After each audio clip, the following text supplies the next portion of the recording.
आमच्या रयत क्रांती संघटनेचे आमचे सहकारी निलेश देवकर, गणेश शेळके आणि आलेले सगळे पत्रकारांचं मी प्रथमतः मनापासून स्वागत करतो.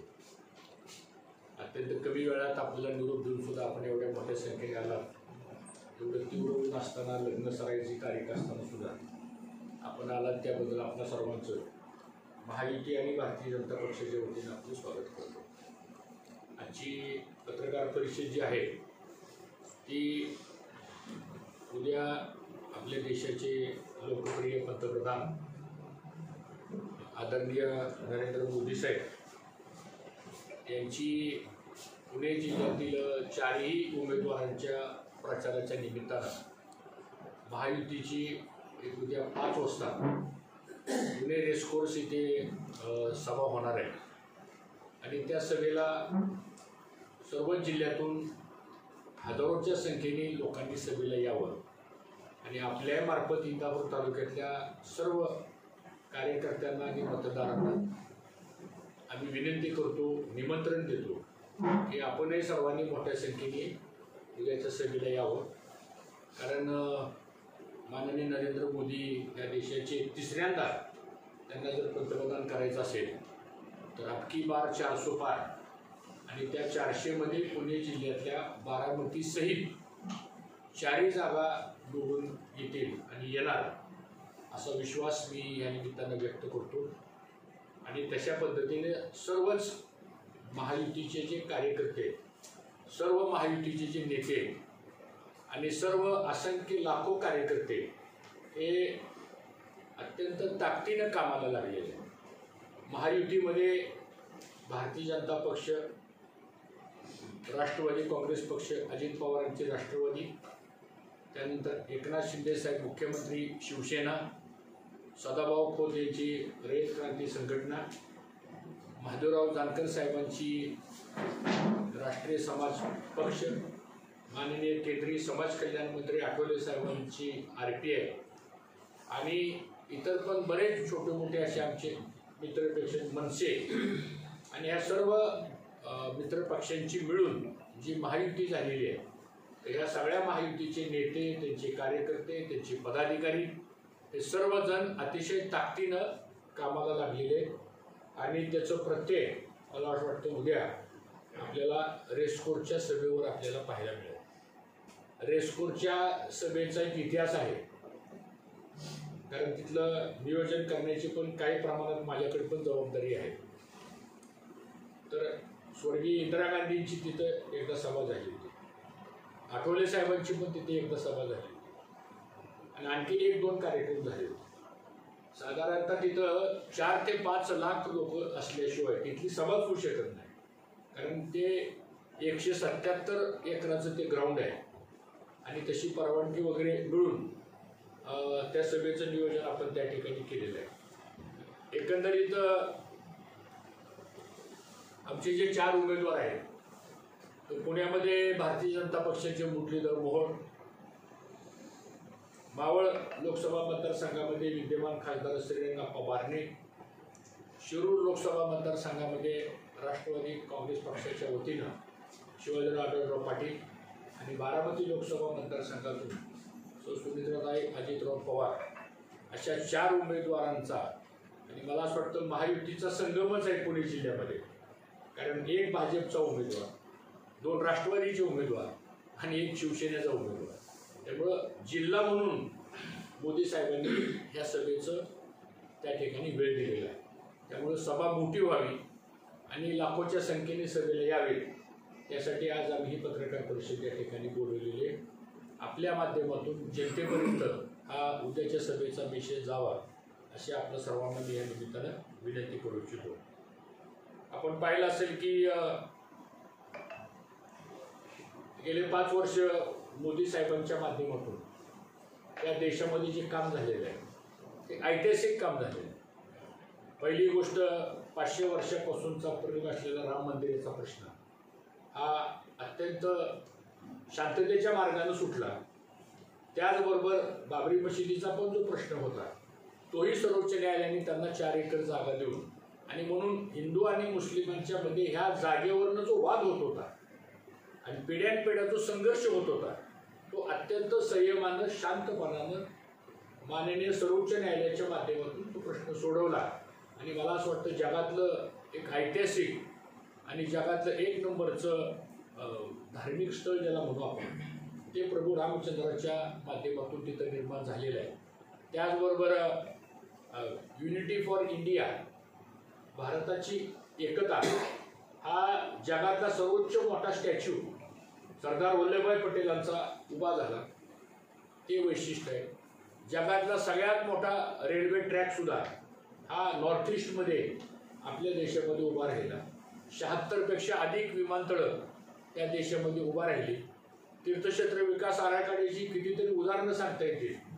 त्याच्यामध्ये ओंकारेश्वर असेल, काशी विश्वेश्वर असेल, किंबहुना सुरती सोमनाथ असेल किंवा 12 ज्योतिर्लिंग असतील, अष्टविनायक असतील, अशा आपल्या महाराष्ट्रामध्ये अंबाबाई तुळजाभवानीचा तीर्थक्षेत्र विकास आराखडा असेल, विठ्ठल रुक्मिणीचा विकास असेल, तुळजापूरचा विकास असेल, गजानन महाराज शेळगावचा, अशी कितीतरी आपल्याला सांगता येतील ती कामं केली.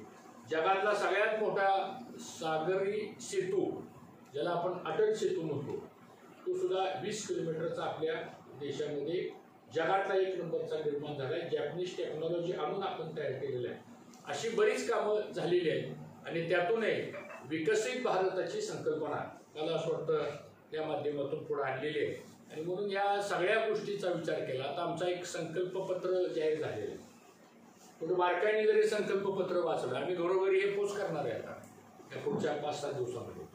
तर संकल्पपत्रामध्ये ज्येष्ठ नागरिक वयाच्या 70 वर्षाचे जे पुढे असतील त्यांचे फॉर्म भरून घेण्याची प्रक्रिया आता सुरू झालेली आहे आणि त्यांना 5 लाख रुपयापर्यंत विम्याचं संरक्षण देणं आणि त्यांना टॉप प्रायोरिटीवरती काही नागरी सुविधा उपलब्ध करून देणं, अशा पण काही महत्त्वाच्या गोष्टी या संकल्पपत्रामध्ये जाहीर केलेल्या आहेत.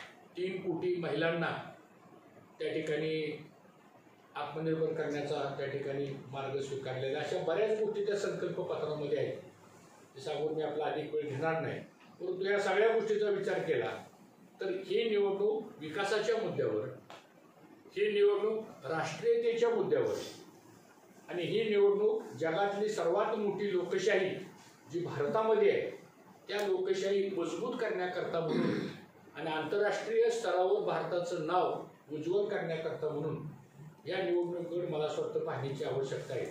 ही काय भावकी गावकी स्थानिक वाद, बांधावरचा वाद, तू तिकडं तर मी इकडं, तू हे केलं तर मी हे करीन, अशा कुठल्याही गोष्टी या निवडणुकीमध्ये नाही आहेत.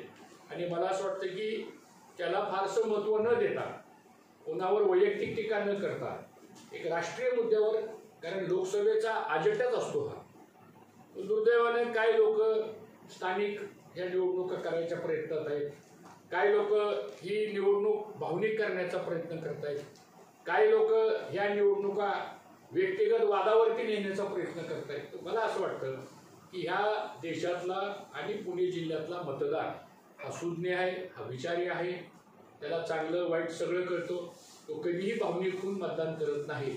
हा आजपर्यंतचा इतिहास या सगळ्या भागातल्या मतदारांचा आहे आणि म्हणून ही भूमिका मला वाटते ह्या निमित्तानं व्यक्त करण्याची आवश्यकता होती. आता हे सर्व करत असताना बारामती लोकसभा मतदारसंघाच्या दृष्टीनं ठीक आहे, आम्ही सुरुवातीला भारतीय जनता पक्षाला ही जागा मागितली होती, ही सगळं आपल्याला ज्ञातच आहे, ते सांगून मी आपला वेळ घेणार नाही. आता बरंचसं पाणी वाहून गेलेलं आहे. आता अंतिम टप्प्यामध्ये निवडणुकीची प्रचाराची स्थिती आता आलेली आहे आणि म्हणून आम्हाला केंद्रीय नेतृत्वाने सांगितलं, आम्हाला राज्याच्या नेतृत्वाने सांगितलं आमच्या पक्षाच्या, की आपल्याला ही जागा अजित पवारांच्या राष्ट्रवादी काँग्रेस पक्षाला आम्ही वरिष्ठ पातळीवर निर्णय घेऊन जागा सोडलेली आहे. त्यामुळं आपल्या पक्षाची जरी इच्छा असली तरीसुद्धा आपल्याला आता आपल्या महायुतीच्या उमेदवाराचं आपल्याला काम करायचं आहे. कारण 48 जागा महाराष्ट्रामध्ये आहेत, त्याच्यातल्या 28 जागा जवळपास त्या भारतीय जनता पक्ष लढवतोय आणि राहिलेल्या 20 जागेमध्ये एक रासपाला जागा सुटली आणि राहिलेल्या 19 जागेमध्ये अजितदादांचा राष्ट्रवादी आणि एकनाथ शिंदे साहेबांची शिवसेना यांना त्या जागा आपण दिलेल्या आहेत. त्यामुळं 4 चिन्हाचा प्रचार आपल्याला महाराष्ट्रामध्ये करायचा आहे. एक कमळ, दुसरं घड्याळ, तिसरं धनुष्यबाण आणि चौथं महादेव जानकरांची शिट्टी. आता शिट्टीचं मतदान होऊन गेलं परवा. आता उर्वरित राहिलेल्या दुसऱ्या, तिसऱ्या, चौथ्या टप्प्यामध्ये जे मतदान होणार आहे त्यामध्ये जिथं जिथं महायुतीच्या उमेदवारांचं हे चिन्ह असेल तिथे तिथं आपण सर्व कार्यकर्त्यांनी त्याचा प्रचार करावा, अशा प्रकारची व्यूहरचना ही महायुतीच्या सर्व पक्षाच्या प्रमुखांनी या ठिकाणी घेतलेली आहे. इंदापूर तालुक्यामध्ये 18 तारखेला अजितदादांचा, सुनेत्रा वहिनींचा फॉर्म भरण्याकरता आम्ही हजारोच्या संख्येनं सगळे कार्यकर्ते आम्ही पुण्याला गेलो आणि तिथं प्रचंड उत्स्फूर्त, तिथं संख्या पण गिनता आले नाही इतके कार्यकर्ते ते फॉर्म भरायला आले होते. फॉर्म दाखल झाला. 19 तारखेला अजितदादा स्वतः इंदापूरला आले. आपण स्वतः त्या कार्यक्रमाला सगळ्या आमच्या 4-5 हजार कार्यकर्त्यांच्या बरोबर त्यांचा संवाद झाला. त्याच्यानंतर माझ्याकडे स्नेहभोजनाला आले आणि 20 तारखेपासून मी स्वतः 21 पंचायत समिती गावामध्ये सभा घेतल्या आणि प्रचाराची आघाडी महायुती म्हणून किंवा भारतीय जनता पक्षाचा प्रमुख म्हणून आम्ही आमच्या पक्षाच्या नेत्यांनी जो आदेश दिला त्या आदेशाप्रमाणे आम्ही कामाला लागलो. 4 दिवसामध्ये ह्या 21 सभा झाल्या. आपणही बऱ्याच सभा आमच्या कव्हर केल्या. कोण लोक होती नव्हती हे आपल्याला सगळं माहिती, त्याचं मी काय विस्तारानं सांगत नाही. त्याचे फोटो सोशल मीडियावर सगळीकडे व्हायरल झाले. कार्यकर्त्याचा प्रतिसाद कसा होता, काय होता, हे तुम्ही सर्वांनी पाहिलेले. त्या खोलामध्ये मी जाऊ इच्छित नाही. त्याच्यानंतर आम्ही 4 दिवसाचा दौरा प्रत्येक जिल्हा परिषद मतदारसंघामध्ये जे आमचे प्रमुख कार्यकर्ते आहेत, मग कुणी कारखान्याचा चेअरमन असेल, कुणी संघाचा चेअरमन असेल, कुणी माजी सभापती असतील, कुणी जिल्हा परिषद सदस्य असतील, कुणी आमच्या मित्र पक्षाचे सर्व प्रमुख असतील, अशा सगळ्यांच्या आम्ही 7ही जिल्हा परिषद मतदारसंघामध्ये बोगडी बैठकीचं नियोजन आम्ही केलं. आणि मला वाटतं आज संध्याकाळपर्यंत इंदापूर तालुक्यामध्ये जवळजवळ 600 ते 650 वाड्या वस्त्यावर अशा प्रकारच्या बोंगडी बैठका झाल्या आणि खूप चांगला प्रतिसाद बोंगडी बैठकीला सुद्धा मिळाला. त्यातल्या बऱ्याचशा बोंगडी बैठका आपण सुद्धा कव्हर केल्या. बऱ्याच ठिकाणी सोशल मीडियावर पण त्या बैठकीतून सुद्धा आलेल्या आहे. त्यामुळं तळागाळापर्यंत आता हा सगळा प्रचाराचा दुसरा टप्पा आमचा पार पडला. तिसरा भाग काल माझी आणि अजितदादा पवार यांची पुण्यामध्ये एक बैठक झाली. काल चंद्रकांत दादा आम्ही सगळेजण पंतप्रधानांच्या सभेच्या तयारी करता बसलो होतो आणि तिथं बसल्यानंतर मग राष्ट्रवादीचे जिल्हाध्यक्ष प्रदीप गारटकर, आपल्या तालुक्याचे आमदार दत्तात्रय भरणे आणि काही प्रमुख राहुल कुल असतील किंवा भीमराव तापकीर असतील, असे सगळे बारामती लोकसभा मतदारसंघातले जे 10-15 प्रमुख आहेत अशांची बैठक झाली. आणि त्या बैठकीमध्ये अजितदादांनी आता ज्या पुढचा जी दौऱ्याची आखणी आमची म्हणजे उद्या या इंदापूर तालुक्यातून कमीत कमी 5000 कार्यकर्ते हे उद्या मोदीच्या सभेला जाणार आहे आणि प्रचंड उत्साहाच्या भरामध्ये प्रत्येक बूथवरून 2-5 कार्यकर्ते त्या सभेला येतील. 329 बूथ आपल्या तालुक्यामध्ये आहेत. तर तशा प्रकारचं नियोजन झालेलं आहे आणि मला असं वाटतं पूर्ण ताकदीनं उद्याच्या पंतप्रधानांच्या सभेला 5,000 कार्यकर्त्यांचा म्हणजे सगळे पक्ष मिळून आमच्या महायुतीमध्ये यांनी प्रत्येकाने आपापल्या पक्षाच्या कार्यकर्त्यांना सांगितलेलं आहे. हे कालच्या बैठकीमध्ये ठरलं. दुसरं, उद्याची सभा झाल्यानंतर मग प्रत्येकाने आता संयुक्त फिरायचं ठरलेलं आहे. आतापर्यंत आमचा दौरा आम्ही केला, त्यांचा दौरा त्यांनी केला, इतर आमच्या मित्र पक्षांनी त्यांचा दौरा केला. पण आता 2 तारखेला जे काल ठरलं कालच्या बैठकीमध्ये 2 तारखेला सकाळी 10 वाजता सनसर जिल्हा परिषद मतदारसंघाची सभा ही सनसरला होणार आहे. त्या सभेला अजितदादा, मी, आपल्या तालुक्याचे आमदार आणि सगळे प्रमुख कार्यकर्ते त्या सभेला सकाळी 10 वाजता येतील. दुपारी 12 वाजता जंक्शनला सभा होणार आहे. त्याच्यानंतर 3:30 वाजता निमगाव तितकीला सभा होणार आहे. अशा 3 संयुक्तिक जाहीर सभा या 2 तारखेला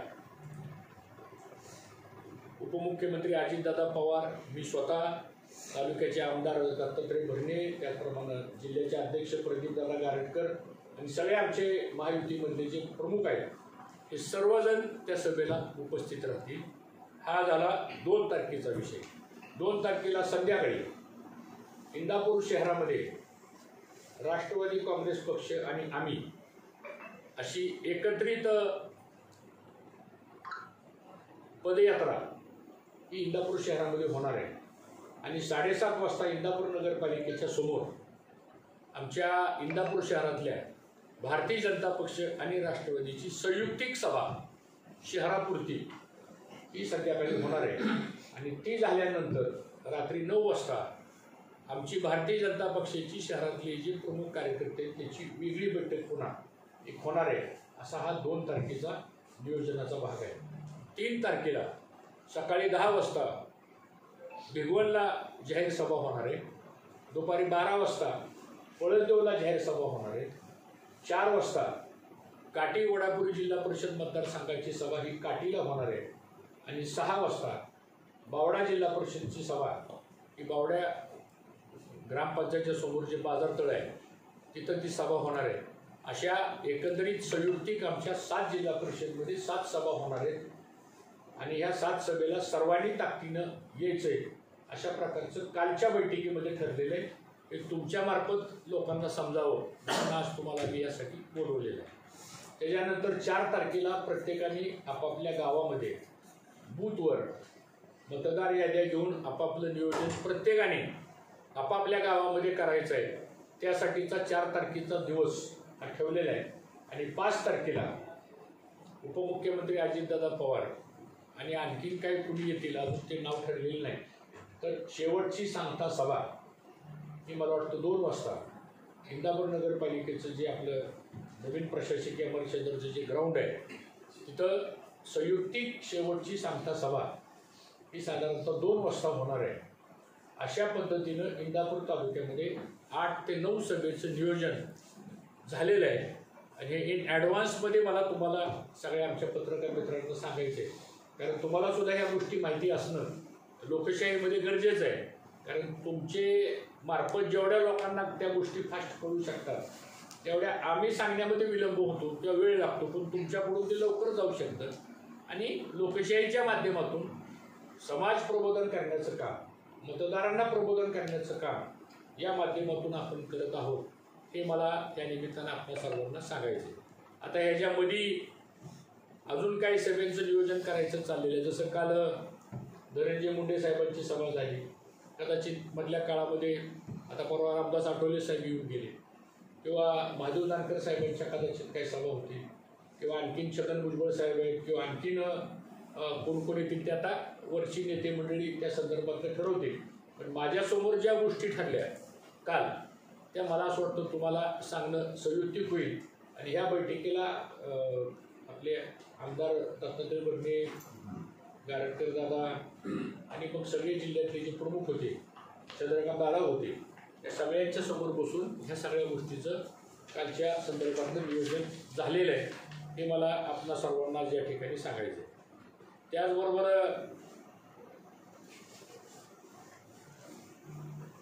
एकंदरीत जर आपण तालुक्यातलं जर वातावरण बघितलं तर इंदापूर तालुक्यामध्ये ठीक आहे, थोडीफार काही पक्षामध्ये महायुतीमध्ये अंतर्गत ही ती थोडीफार काही प्रश्न होते, काही अडचणी होत्या, काही ठिकाणी काही संघर्ष होता. पण हे सगळं जरी खरं असलं तरी ही निवडणूक राष्ट्राच्या हिताची निवडणूक आहे. मी मगाशी उल्लेख केल्याप्रमाणे गावकी भावकी पाहुणे रावळे ह्याची ही निवडणूक नाही आहे, किंवा तू तिकडं तर मी इकडं ह्या विचाराची निवडणूक नाही. कारण आज सगळं जग भारताच्या लोकसभेच्या निवडणुकीकडं गांभीर्यानं पाहत आहे. आणि मला असं वाटतं 135 कोटी जनतेचं भवितव्य पुढची 5 वर्ष कोणाच्या हातामध्ये द्यायचं हा मूलभूत प्रश्न मला असं वाटतं या माध्यमातून आपण विचार केला पाहिजे. 2 मुद्द्याचा खुलासा इथं करणं अत्यंत आवश्यक वाटतं. एक,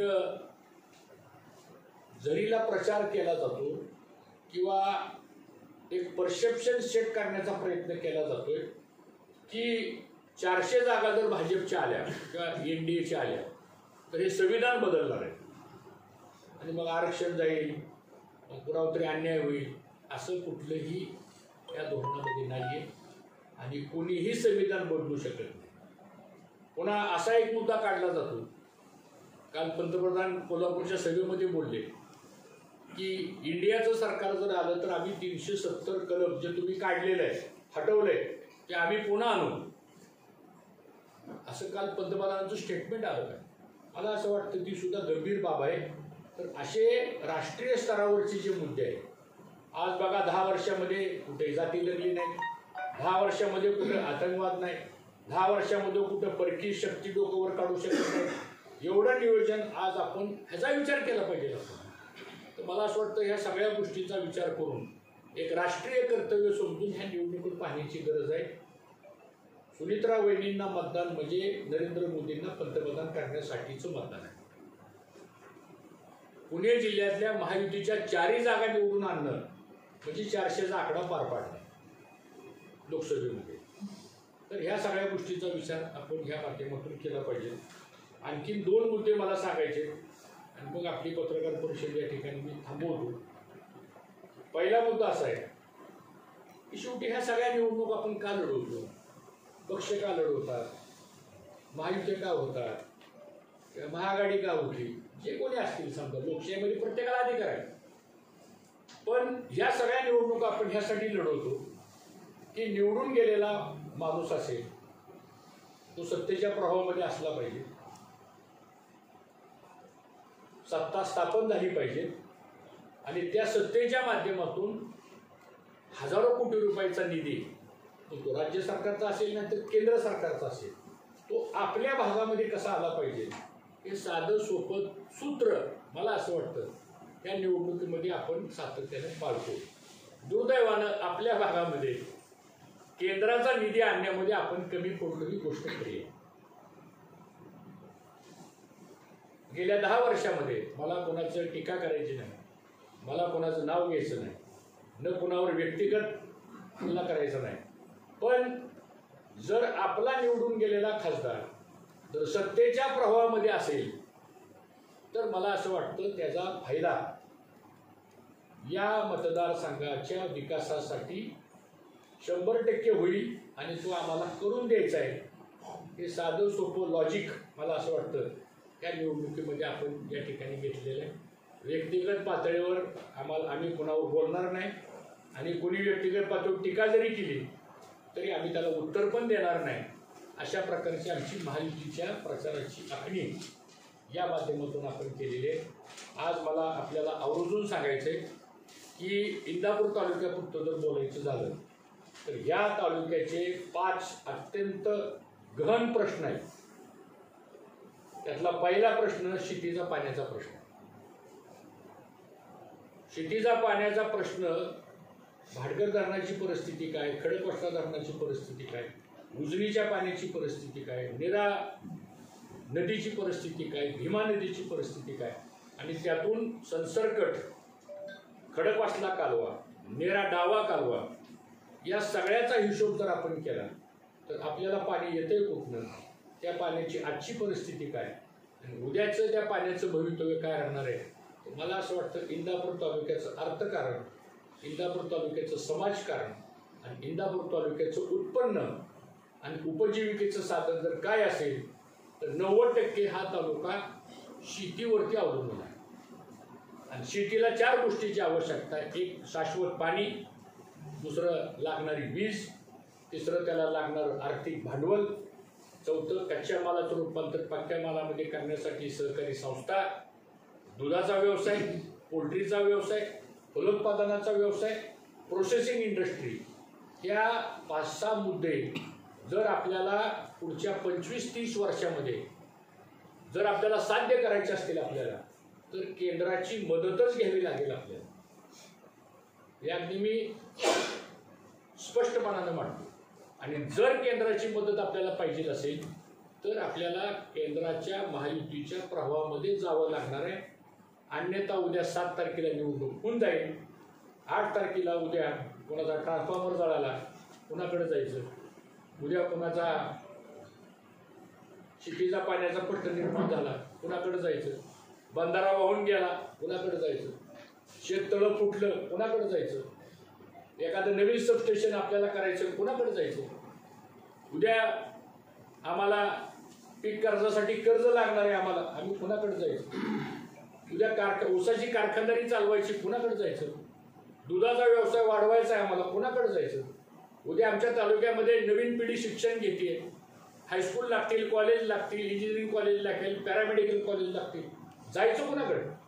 शेवटी 7 तारीख होऊन जाईल उद्या. हे सगळं चित्र जर उद्या भविष्यामध्ये आपल्याला जर साध्य करायचं असेल तर माझं प्रांजळ मत असं आहे की आपल्याला सत्तेच्या प्रवाहामध्ये महायुती नरेंद्र मोदी साहेब हीच एक व्यक्ती या सगळ्या प्रश्नाला न्याय देऊ शकते. आज मला सांगा, आपल्याला 10 TMC पाण्याची गरज आहे. त्याच्यावर मी आज आचारसंहिता असल्यामुळे अधिक भाष्य करू शकत नाही. उद्या 3 ते 4 हजार कोटी रुपये आपल्याला ह्या सगळ्या सिंचनाच्या पाण्याच्या प्रश्नाकरता लागणार आहेत. 3 ते 4 हजार कोटी रुपये आपण आणायचे कुठून? कोण देणार आहे आपल्याला पैसे? कुठून निधी आणणार? राज्याचं बजेट किती आपलं पाटबंधारे खात्याचं? राज्याचं बजेट पाटबंधारे खात्याचं 10,000 कोटीचं आहे.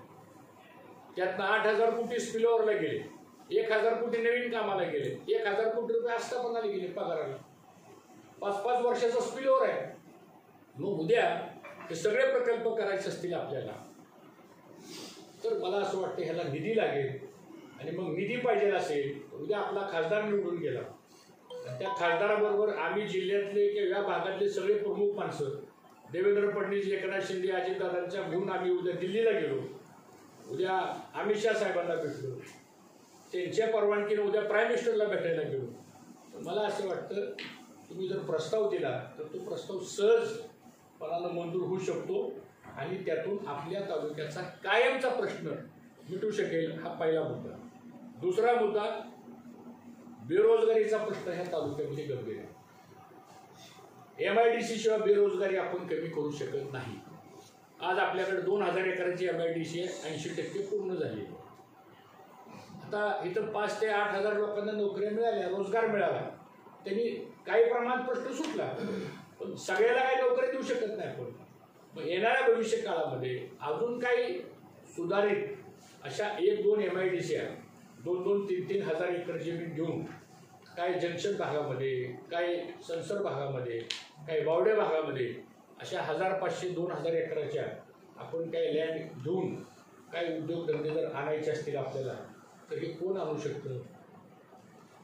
यासाठी केंद्राची मदत लागेल. तिसरा मुद्दा, आज 50% महिलांचं पॉप्युलेशन झाले.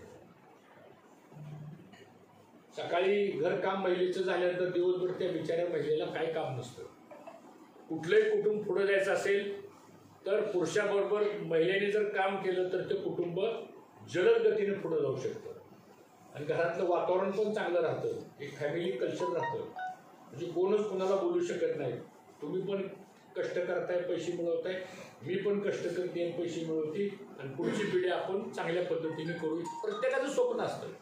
मग उद्या एक 10,000 महिलांना जर उद्योग द्यायचा असेल आपल्याला तर आज आमच्या उमेदवार सुमित्रा वहिनी त्या सामाजिक काम करतात, पर्यावरणाचं काम करतात, शिक्षण क्षेत्रामध्ये काम करतात. गेले 10 वर्ष झाले सावित्रीबाई फुले विद्यापीठाच्या सिनेटवरती आहेत. त्यांनी बारामतीला एक टेक्स्टाईल पार्क काढलेलं आहे, तिथं 5,000 महिलांना रोजगार दिलेला आहे. मग बारामतीला एखादा टेक्स्टाईल पार्क काढतात, इंदापूर एखादा टेक्स्टाईल पार्क काढला तर आपल्या तालुक्यातल्या 2,000-3,000 महिलांना तर रोजगार मिळू शकतो.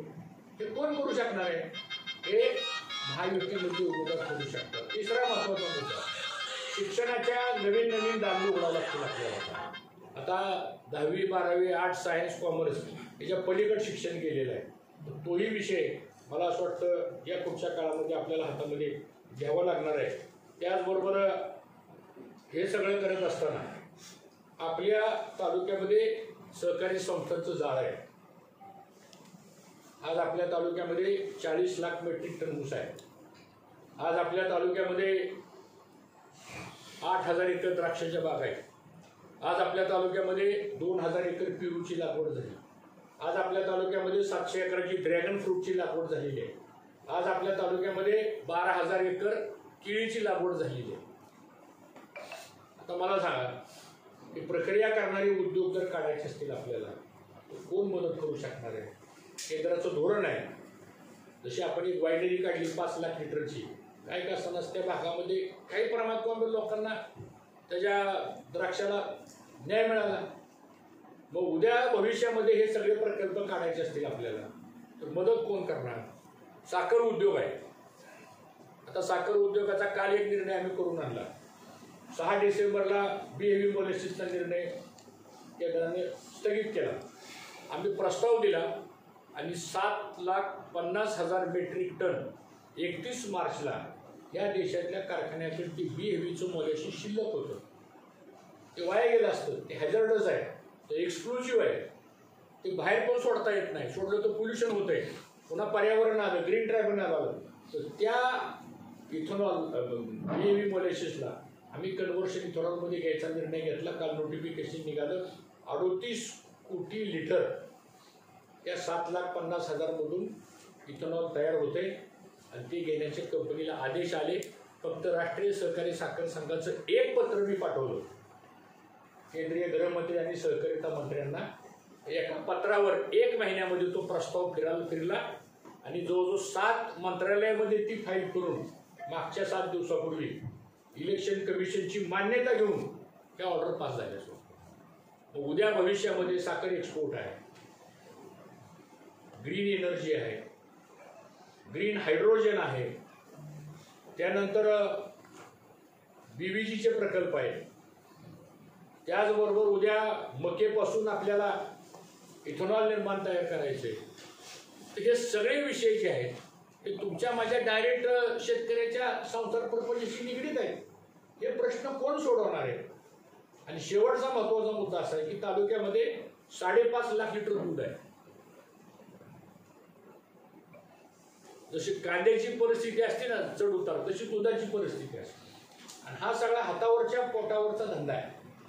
मला वाटतं हा सुद्धा विषय या पुढच्या काळामध्ये आपल्याला हातामध्ये घ्यावं लागणार आहे आणि त्यासाठी सुद्धा वेगवेगळे प्रकल्प या माध्यमातून आपल्याला करावे लागतील हे मला या निमित्तानं आपल्याला सांगायचं आहे. म्हणून मी आपला काही ह्याच्यापेक्षा काय अधिक वेळ घेणार नाही. तर ह्या सगळ्या गोष्टी जर करायच्या असतील आपल्याला तर मी आपल्याला दाव्यानं सांगतो की महायुतीच्या उमेदवार सुमित्रा वहिनी, आम्ही म्हणजे माझी राजकारणातली एक पद्धत सांगतो. कैलासवासी मोठ्या भावांच्या काळापासूनची आमची पद्धत आहे, गोलप साहेबांच्या काळापासूनची पद्धत आहे. राजकारणामध्ये आम्ही कधी कुठली गोष्ट पायापुरती बघत नाही. न कुठल्या क्षणिक फायद्याचा विचार आम्ही कधी करत नाही. शेवटी माझ्या इंदापूर तालुक्यातला तमाम शेतकरी, तमाम कष्ट करणारा कामगार, तमाम युवा वर्ग ह्याचं भवितव्य हे आपल्या राजकीय निर्णयावरती अवलंबून असतं.